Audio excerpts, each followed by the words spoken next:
And I'm going to say this. If Brendan Schaub threw me against the wall at the Comedy Store and started to make out with me, I'd just shut up about it. I wouldn't run my mouth all over town. And I'm not saying he did that to anyone. I don't even think that's being alleged. But I'm saying that if Brendan Schaub raped me, I mean violently, if Brendan grabbed me and raped to the point where I was worried about my own innards, if he raped me, I mean, took my head, and I mean, I've bitten a pillow before, and that's a shock to no one. But I mean biting it where it's permanently damaged. Saliva flowing out of my mouth in an uncomfortable way. I could smell the blood. If he destroyed my asshole to the point where I couldn't shit for weeks or shit too much, whatever the problem was, if Brendan fucked me to the point where I had to see a doctor and the doctor's first response was, "What happened to you?" If my bedroom looked like the first 48 with blood and shit all over, if my bedroom looked like a murder scene, and again, if it was non-consensual, I would keep my mouth shut. Because I want the focus to be on the work. I want the focus to be on the work. I don't want people looking at me and going, "Oh, that's the comic Brendan anally raped."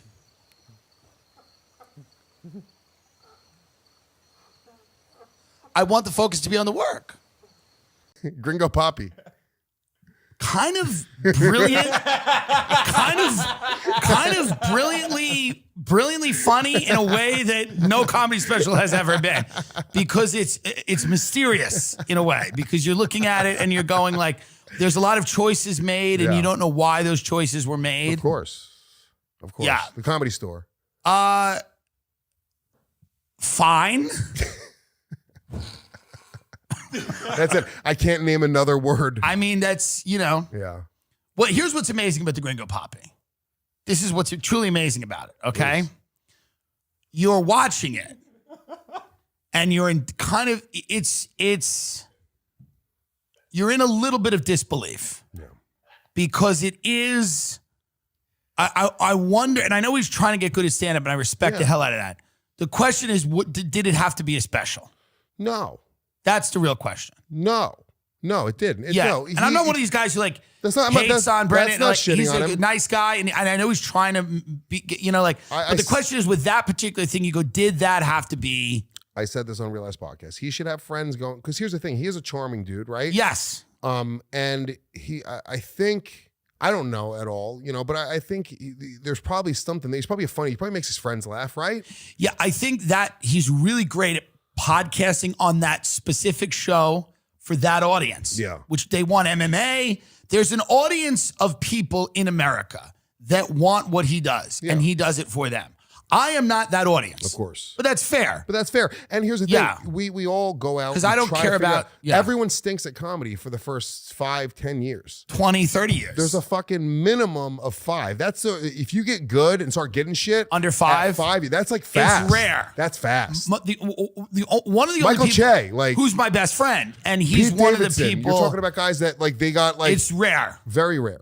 Yeah. Very rare. And you see it and you're like, God damn, those guys got good and they got good fast and they started getting things. I was pretty rare. I got pretty good pretty quickly. But again, I didn't really pop until I started doing this. Yeah, of course. That was what I needed to do. So, but that's the thing. That's like, stand-up is kind of gay and stupid. When we came up, you didn't stand-up's kind of gay and dumb.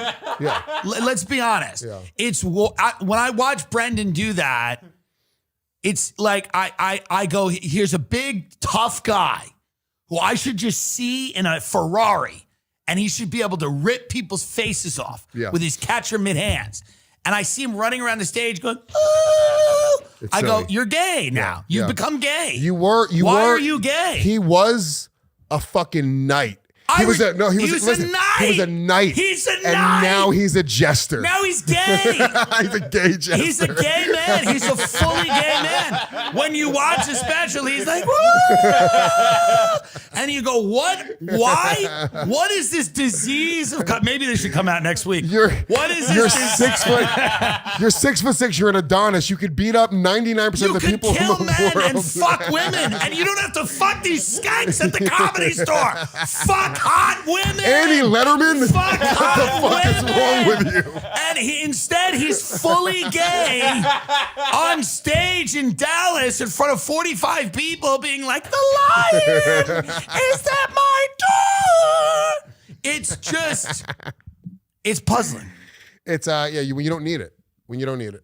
But that's the thing. Like, you know, I don't. Well, I feel bad By the shitting way, on his comedy because I don't shit on people's comedy. No. Me saying you shouldn't be a comedian is the highest respect I can pay you. Yeah.